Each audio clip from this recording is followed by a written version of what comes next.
The biggest mistake low placing duos make is stopping communication once they die. Here's 5 things you need to be doing as a dead teammate in Fortnite competitive. 1. When it gets down to the wire, you need to be analyzing how many players are left and informing your teammate of options. A trick a lot of people don't know about is opening your map and you can see not only how many players are left, but how many squads are left. This is important in duos or trios when placement relies on squads left rather than players left. So if placement starts at, say, top 25 duos, and there's 50 players up, you still might not be getting placement yet if there are still solos alive. So always check the map. In endgame, when it gets down to it, you need to be informing your teammate of this so he can decide whether to begin heal off or if he needs to push and get a refresh. This is a game I played during FNCS. I was dead, but my teammate was still alive and fighting. It got down to the wire, and being a solo with his loot, mats, and health, we realistically could have placed anywhere from 6th to 2nd, but first was a push.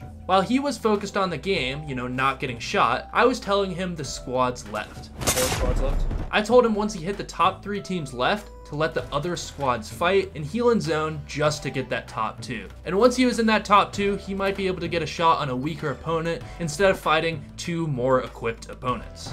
3 left, you might. Yeah, just want to make sure you get the top 2.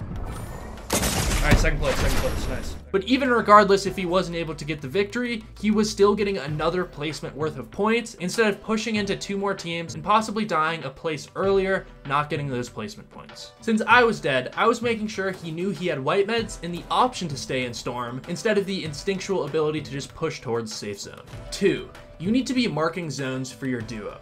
There are a couple reasons for this, and I'll start with one that specifically relates to this season, but opening your map can potentially crash your game. There's a weird glitch where this is the case, but if you are in a tournament setting and one of you is dead, make sure the dead one is opening his map to scout zones instead of the alive one. You don't want the only one up to crash and end your guys' game. The second reason, which applies to any time, is the dead teammate should be marking zones, especially late game. This is so your teammate doesn't get pushed or take zone damage. In moving zones, zone can switch directions instantly without giving you time to check your map. Therefore, if you don't have a teammate doing this for you, you either have to risk zone damage by standing still for a moment, or you just have to start moving without knowing the exact direction you need to move. Furthermore, in late zones, builds are being rapidly built and broken, so there are high odds your teammate's walls are weak. If your teammate has to open his map covering his entire screen for a couple seconds and has weak walls while trying to find next zone, an enemy can easily phase into his box, taking him out. Of course, the enemy doesn't know this if he's in his map or not, but when people need refreshes in the end of the game, the probability of someone phasing skyrockets. And when zones switch every 50 seconds for the last 3 or 4 zones, that's 3 or 4 times it could happen in the last couple minutes of the game. So if you're the teammate, make sure to be marking zones for him so he doesn't have to open his map. Tip 3.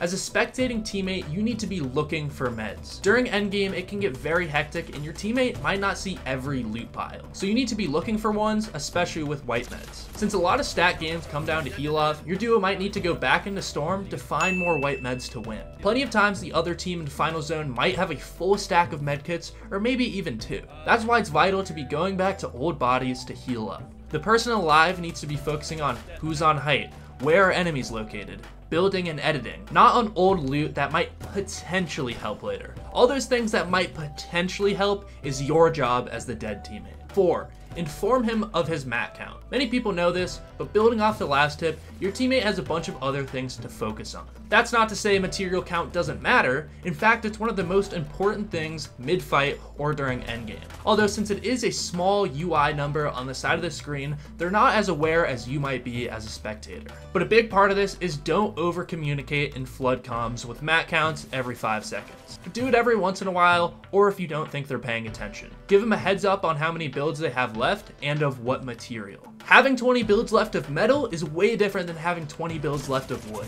If you have 20 builds of metal, you might be able to create a couple more boxes to play out of and look for refreshes in a safer position. Whereas 20 builds of wood left means you're shambles and need to go for a refresh and use those builds to help out in any way you can. And it'd be unnecessary to call out all that reasoning to your teammate, but I'm just saying it now so you can get an idea of why there's more to calling out builds than just the number. You should include the type too. 300 wood, 300 metal, by the way. And number 5, seriously, this is a big one. Don't tell your teammate what to do.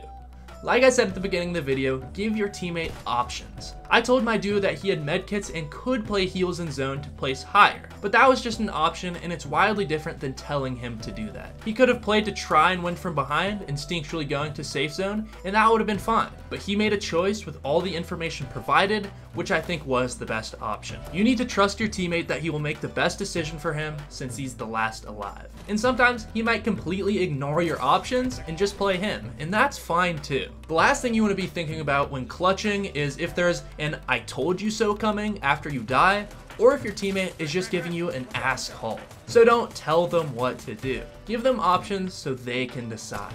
If you tell them what to do and they ignore it, then die, you're facing them with an "I told you so." Or if they follow your instructions and die, they'll feel like their choice would have been better and your call was bad and you're a bad teammate. So don't put yourself or them in that position. And to clarify, this isn't meant to point fingers. I think discussing this way of communication with your duo will help you guys a lot. So if you are a duo that got sent this video, it's all in good light. Me plus the person that sent you this is rooting you on and is hoping you guys can improve together. They hope you hear this information and they are definitely hearing the information and will hopefully communicate better with both of you guys keeping this in mind.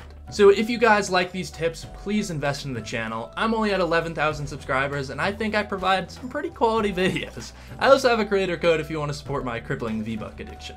And bonus tip, if you're becoming the dead teammate a lot because you keep dying, your mechanics aren't as fast as the next person, it might be because you're not clicking fast enough and you have a lot of latency. Many people don't realize that they're actually being held back by their system and not by their own abilities. So to figure out if that's you, click this video right here. Thank you so much for watching. Use code reidtheninja, and on that note, I am signing off.